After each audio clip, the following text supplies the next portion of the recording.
What's up, everybody, and welcome back to an episode of the Letter to Life podcast. Today, you'll be hearing from our hosts.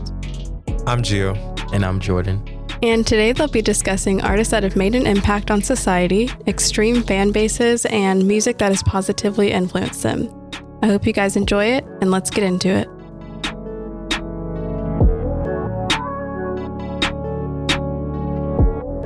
All right, so who is the most influential artist in your opinion? Like of all time? Mm-hmm.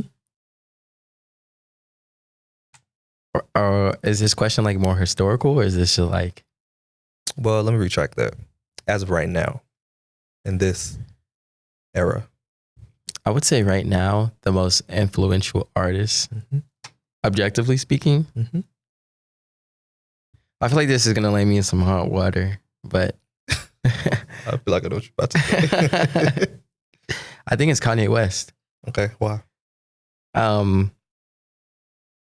Because he has a lot of influence over people's ability to form an opinion. And that can be either good or bad. Not to say that people don't already have their opinions about Kanye, but when Kanye speaks, everybody has an opinion about it. And, you know, Kanye's not sitting at your door saying, hey, what's your opinion? You know, people are just gladly give it up because everybody wants to speak on, you know, what Kanye got going on. Yeah. But also like his ability to like influence a space, to go into a space and like put his own like energy into it and like his own aesthetic.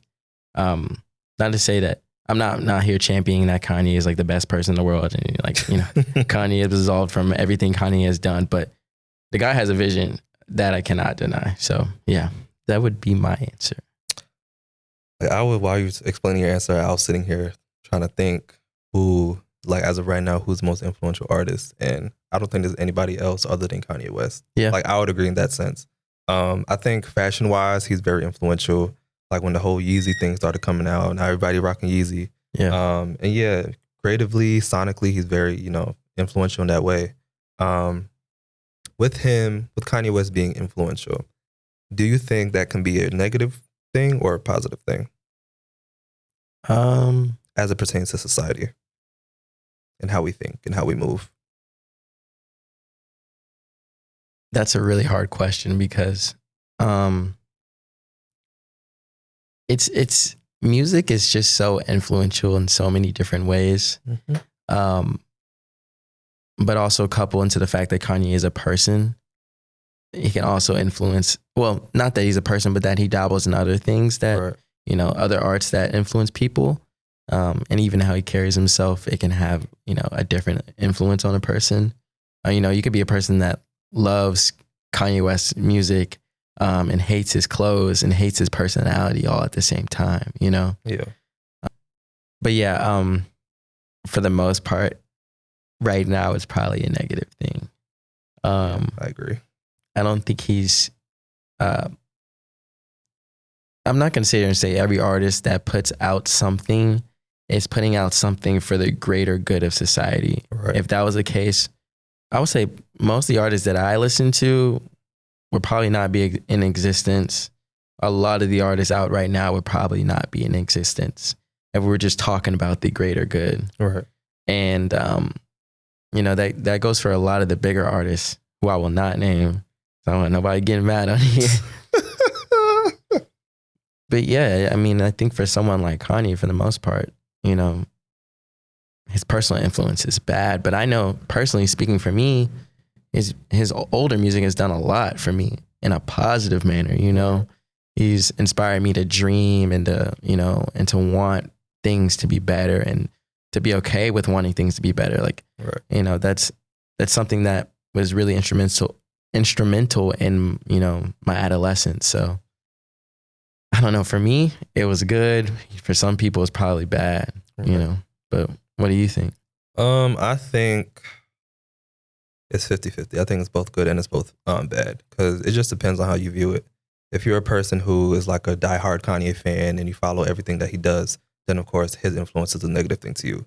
But, you know, if you just kind of like turn Kanye on if he's on the radio, whatever the case may be, and, you know, you kind of I guess, inherit some of his thinking and some of his opinions. I mean, there's nothing wrong with that, but that's the positive way. But if you're like a diehard and you're like going so hard for Kanye and, you know, every little thing he comes out with, you buy it. Any Gap collaboration or Balenciaga thing that he puts out, you buy it. Yeah. Everything, that's negative to me. Yeah. So, I mean, you're definitely just eating up like exactly what the capitalism is about. And I'm not going to get into like the political system or, you know, anything like that. But yeah, I mean, you're definitely buying into something that's not going to serve you in the end, you know? Yeah. But I guess the affinity for people nowadays to be so attached to an artist and so overly influenced by their music, they don't even look to see if it's good or bad. Right. They just know it. It makes them feel a certain way. Right. I mean, it never really crossed their mind, like, is listening to this going to do me good in the long run, you know? Yeah. And I know I personally got artists like that too. I'm not going to say I'm absolved from the situation. Right. Like, and it's no use just beating around the bush. Somebody like Future. Okay. You know, Future makes a lot of listenable. He makes music and people enjoy it. Mm-hmm. I have a few Future songs that I used to enjoy back in the day. But like personally, his message, something about it, I just, regardless of how good the music sounds, I can't get with it. Right. You know what I'm saying? And it's just, there's this desire for people just to really live what they hear. And, you know, for an artist like Future, that's not always a good thing. Right. I mean, I think the music is so influential. Like, and well, I can only really speak for hip hop because I mostly listen to hip hop. So when I think of like influences in hip hop that kind of have taken over, like over the past few years, I would say like everybody's trying to be a city girl, everybody's trying to be a hot girl, a Barbie, a certified lover boy, and a whole bunch of different things. I mean, that's cool.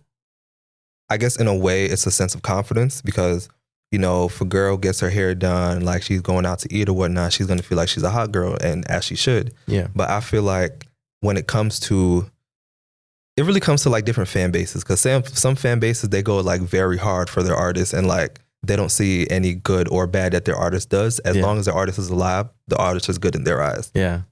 Is that even a fan at that point? Or is that like they call follower? It a stan. They call it a stan. What's a stan to a follower though? That's true.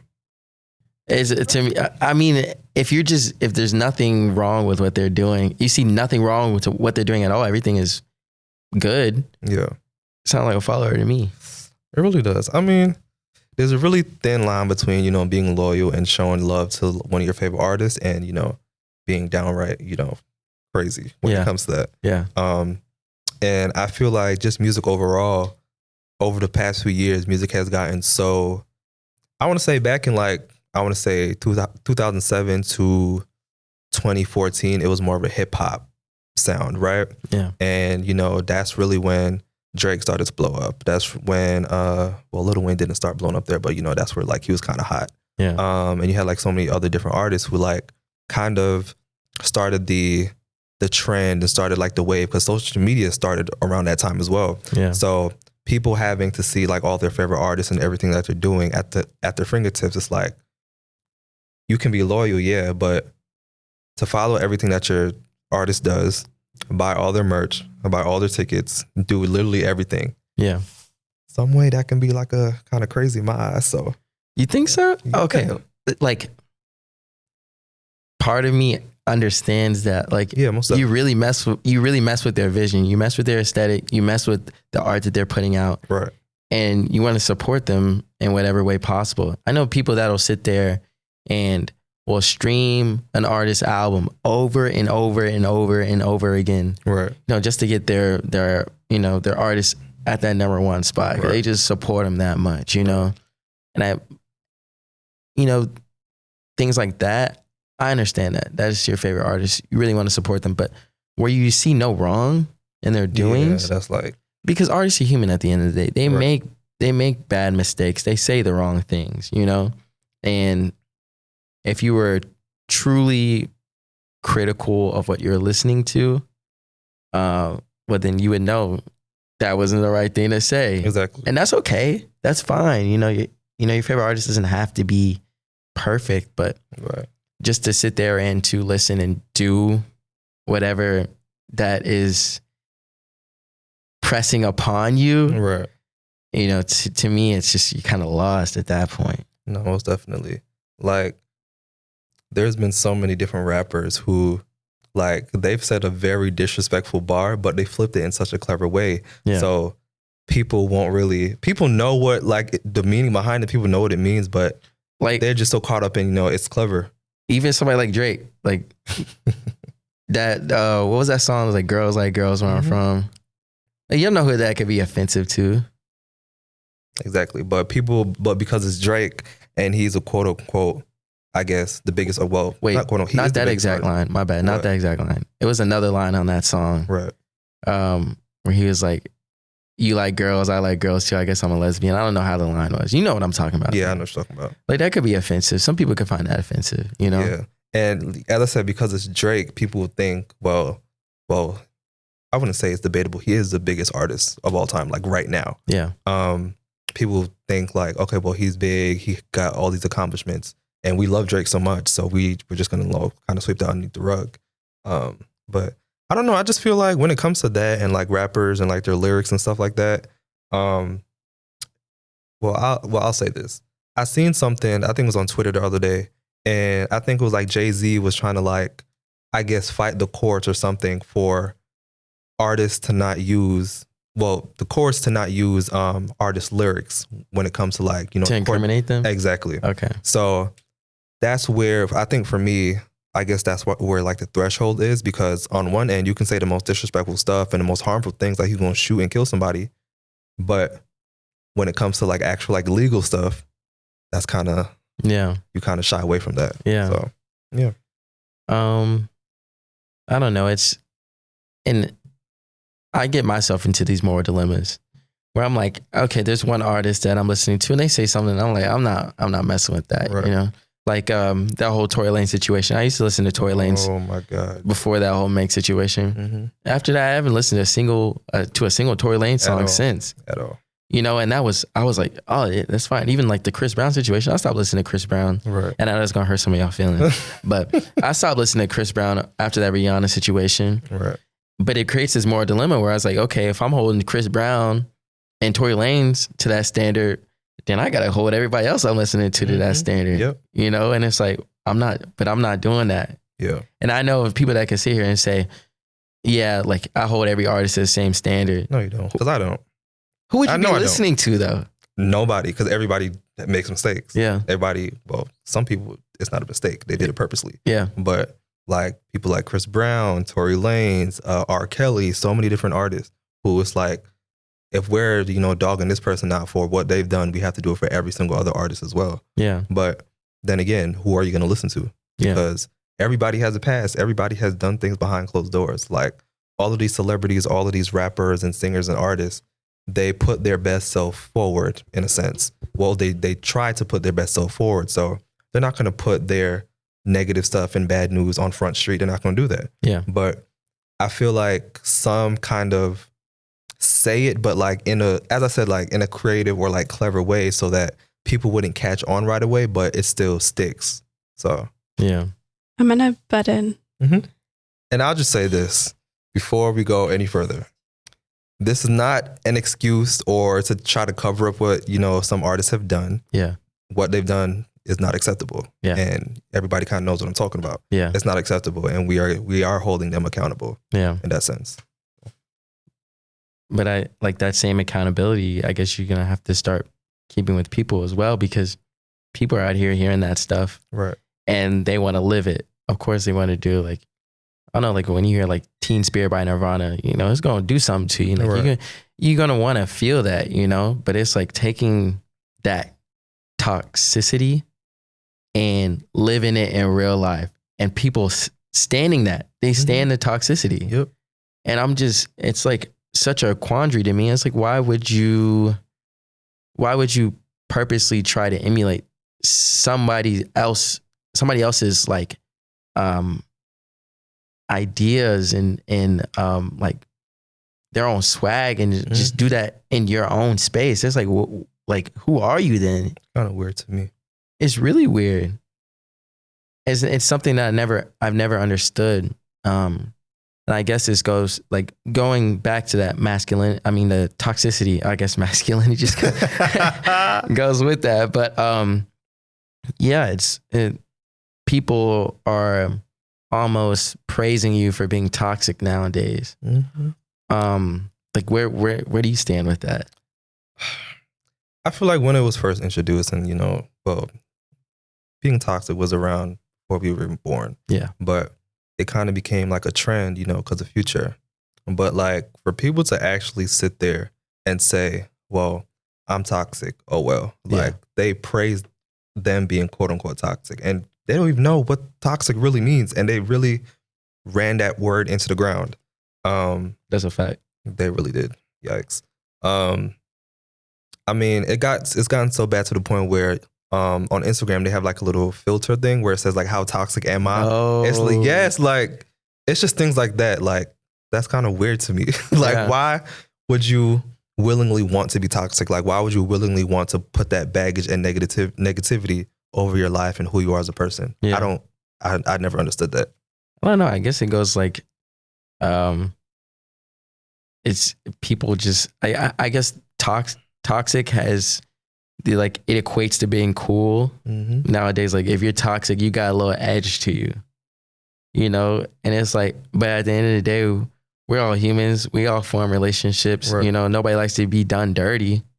As much as you say you roll with the punches, like nobody in reality wants that though. Right. So it's like the emulation is just not something that I've ever gotten on board with, And it's like used to have friends in high school that were on that. Right. And it was like something about it I just couldn't get with. Like, not saying like I wasn't listening to the same music, because I was, but like taking that music and putting it in real life and like applying it to real life situations, girls were done dirty, it was all hell broke loose out there. You feel me? And just guys were just like, oh yeah, this is the coolest thing ever, getting praised by their friends for just dogging females out and stuff. And it's just like, so stupid. When you look back on this, when you're 60 years old, I hope that wasn't something that you are proud of though. Right. These are real people's feelings out there. Mm-hmm. But yeah. People take that, the word toxic, they take that so lightly. Like, if you actually Google what the definition of toxic is, that is not what all these people claim to be. Yeah. Like, that's something like really serious. But I feel like, on the flip side, like on the positive side of it, there has been, some, major influences, that came from music that, in a sense, I guess, helped people's confidence and, their self-esteem and so on and so forth. For sure. And one of those people that I can really give credit to for that is Nicki. Yeah. Because like, as I said, like she was one of the people that that blew up right when social media started, coming around. So I think it was like 2008, 2009 around that time. Yeah. So, and mind you, there was no female rappers like for a while. Yeah. So her coming with like the whole, Pink and, the Barbie aesthetic, it's like people kind of, I guess, little girls felt like, okay, well, there's somebody who looks like me. Yeah. Like black girls in general. Yeah. There's somebody that looks like me and, I feel, empowered by her. And, over time, it became toxic in a way because as I said, these people like really go so hard for their artists. Yeah. But I feel like just overall, if you look at you talking about the Barbs, right? Yeah. Okay. If you look at like the positive aspect of it, like, yeah, they're very loyal to, their artists, but at the same time, that artist really makes them, feel, super supported, in terms of like education. Yeah. Because I know she's one of the very few artists who, actually encourages, her fans to, go to school and whatnot. Yeah. But yeah, like your self-esteem, your confidence, your just how you view the world, things like that.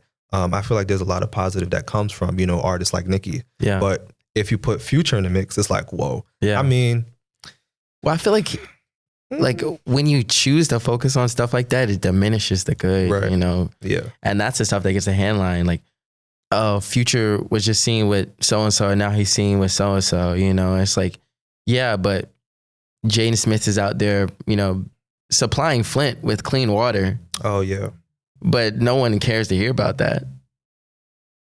People only care about the juicy topic. So it's who slept with who, Yeah. who stole something, who's in jail, who got pregnant. That's what people are really in for. And it's really sad now. But Yeah.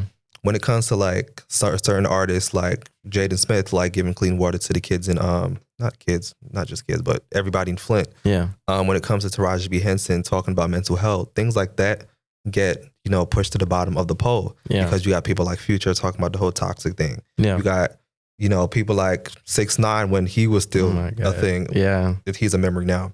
6ix9ine, Tory Lanez, like all of these things are kind of like trendy topics now because that's kind of what's hot. Yeah. But when it comes to like actually people doing good, Yeah. you know, from that. But even the good things though, like when I don't know if they're still doing it, but when Jada Pinkett Smith was doing the Red Table Talk, Yeah. that was a good thing. Like I was tuning in like every week listening to the new episode, Right. and it was a good thing. And then out of nowhere, you know, when Will Smith goes on there and then, you know, everything just goes haywire, and then it's just back to, oh, well, Will Smith was sleeping with so-and-so and Jada was sleeping with so-and-so. Like, you know, it just diminishes from all like the good stuff that was happening on that show, and people just brought it back down to like the surface level, like just social media gossip, you know? Yeah. Like, and like with the culture, well, hip hop culture specifically, like back in the day, it was like so authentic and so organic. Like you had like the Breakfast Club, I think it's called 106 in Park. Wait, no, Breakfast Club not good though, not no more. Well, not no more. Yeah, they're not. No, I'm just saying like back then they were like good. Charlemagne, bro. Like, yeah, hell no.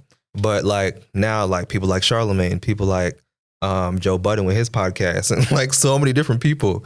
It's like You y'all mess with are Joe really, Budden? huh? You mess with Joe Budden? No. That whole Joe Budden, I was about to say. yeah, DJ Academics, all of them, no. But it's like people like those who are supposed to be, I guess, voices of the culture. Oh, okay. They're channeling like negativity, like every single day on their shows, and it's like y'all are, whether they like it or not, they have a following and they have an influence whenever, you know, they come on the mic and they start speaking. So like, if I was Joe Budden, I can just come on the radio and say, this is not even true, by the way. I can just come on the radio and say, you know, Beyonce's pregnant with triplets. Everybody's going to run and think Beyonce's pregnant with triplets. And it's like, they have to understand that they have such a powerful influence and a powerful asset to the way people think and the way people, I guess, perceive different things. So them pouring negativity into the culture, it's like, how do you kind of navigate through that if everything that you're hearing, everything that you're seeing is all negative and it's all pregnancies, drugs, and a whole bunch of other things? Yeah. So, well, I guess it just goes back to like the culture in general, and like a lot of the times, like specifically like with DJ Academics, and I guess this can be applied to some of those other names that you said, like they're entrenched in it. And so their main excuse is like, I'm in it. So it's kind of like I'm absolved from like the kind of negative stuff that is being brought about from what I say, because it's like it's in my veins. You feel me? So it's just kind of like, you know, I like to a point. You get away with that to a point, right? But you are an influencer. You are a celebrity. So everything you say is going to have an effect on people. And when you start to realize that you can really have a positive impact in people's lives, you know, you could really, you know, teach people that are actually like looking up to you in that way that, you know, it's okay to be this, or, you know, it's okay to look like this, or it's okay to speak about these things. Right. You know, you can really produce some positive stuff, you know, but it's always just the negative things that are just, it keeps getting highlighted, you know? Yeah. And it makes me think about back to, and trigger warning as well. This made me think back to when Ariana Grande, you know, the whole bombing at her concert. Yeah. And she did like that. I think it was like a charity thing. You know, I think it was like 2 days or something after the whole bombing. I think it was at the same place, if I'm not mistaken. Yeah. like just to see all those artists come together and to actually like spread positivity and use their platforms, use their star power to, I guess, advocate for something and guess like just show positivity overall, like with singing all their most popular songs and so on and so forth. It really makes me think about things like that, because artists have to understand everything they say has an effect on millions of people. Like if Kanye, how he's going out, this whole Kim and North and that whole thing. Yeah. If Kanye goes out and tweets and says that, oh, North is about to fall down the stairs or something, everybody's going to be, start going at Kim like, okay, North is in your custody or whatever the case may be. Why are you being a bad parent, so on and so forth. And that's going to lead into a whole train of different rumors and different allegations about Kim that aren't even true. Yeah. So these artists, when it comes to like politics, when it comes to, voting and most recently like the whole vaccination thing, when it comes to that, it's like if we have a whole bunch of influential artists come out and actually like advocate and push the agenda for something good, I feel like this world would be a better place. Yeah. Because we don't want to turn on the TVs and, look at, what's happening in other countries or whatever the case may be. Yeah. People want to see their artists. Like that's really who's driving the world right now. The artists, like they have the most influence as of right now. Yeah. So if they all would, this I don't think this will ever happen, but if they will all come together and, advocate for something great, I feel like this will benefit millions and millions of people for a long time. Well, this is my last question for you, and I've been thinking about it for a while. Mm-hmm. How do you feel about, celebrities, influencers, artists that kind of sit to the sideline, when there is a chance to speak about things for change, to influence society in a positive way? And I know like specifically an example that comes to mind when I thought about it was the whole A$AP Rocky thing and like, the Black Lives Matter movement and, how he's getting a lot of flack for not speaking up. Like, do we press upon them the motivation to speak out because they are influencing others? Like, do we say like, this is your responsibility as an influencer to speak about these things when you can? Or do we let them just be normal people who don't feel like they need to say things when they want to say them, I would say it depends, because for every single celebrity out here, they have a brand that they got to uphold. Mm-hmm. So they don't want to, I guess the reason why some celebrities are like kind of scared to, come out and talk about like very controversial topics and like very like topics that really like hit close to home. As I said, they have a brand to uphold and they don't want to mess up anything, or they have, future projects coming up that they want to maintain their PR for.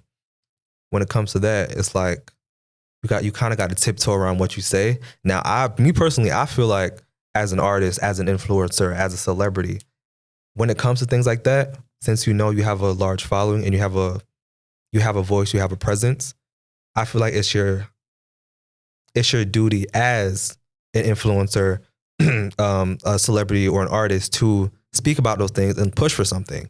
But on the other side of that, you're still a human being at the end of the day. So you have the right to not want to voice your opinions if you feel like you're going to get a lot of backlash. So it really just depends on the person, and it really depends on really how long they've been in the industry. Yeah. Because if you have somebody who's like very established and well seasoned, like for example, if you take a Beyonce, or if he was still here, Michael Jackson, and they said something, very controversial, or they kind of didn't speak out about something like, for example, Black Lives Matter, people would like be mad at them. But I think at the same time, people kind of try to discredit their whole entire legacy because of one thing that they said. And I've seen it happen with a lot of people. For example, when Nicki came out with the whole saying, I think, if I'm not mistaken, her cousin or something in Trinidad, when he got the vaccine, this is going to be, I'm not going to go too much in detail, but when he got the vaccine, personal and physical things happened to him. Yeah. When she said that, everybody started, going in on her, discrediting her whole career and a whole bunch of things. So I didn't know about this. Yeah, it really depends. But also, like, if you're somebody who's new in the game, you kind of don't want to say anything because you just started out. You just started, and you don't want to get that snatched away from you. So I don't know. It just really depends on the artist and depends on the situation. Well, okay. Well, then put yourself in the shoe, in other people's shoes. If you were an artist, what would be one message that you would put out to the world that could change it in a positive way? Where would you focus, your main efforts?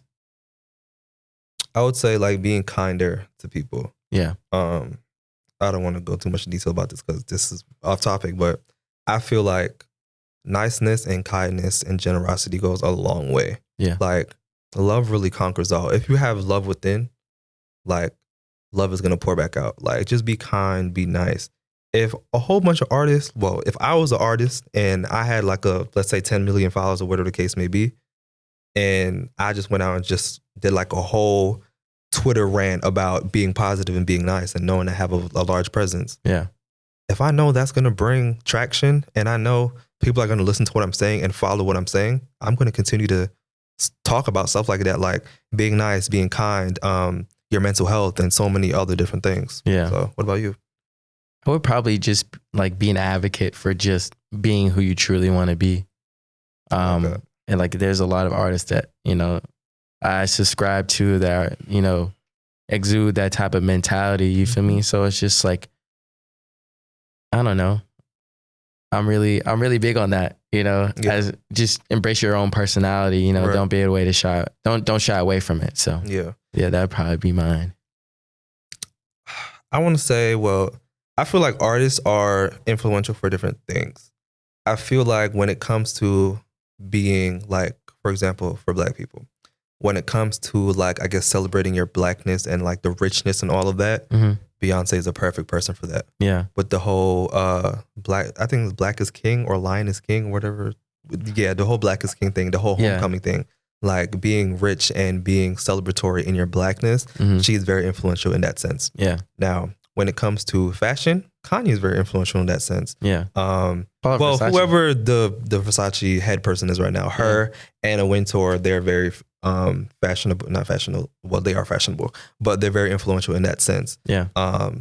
When it comes to, I guess, religion and things of that nature, she's not really too much, but like when Megan Good was still with her ex-husband, I think I forgot his name. I don't want to butcher. I don't even know, man. But like they would do like prayers like every single day, just things like that. Like people are very influential in different ways. Yeah. Some can be positive, some can be bad. I.e. Future, i.e.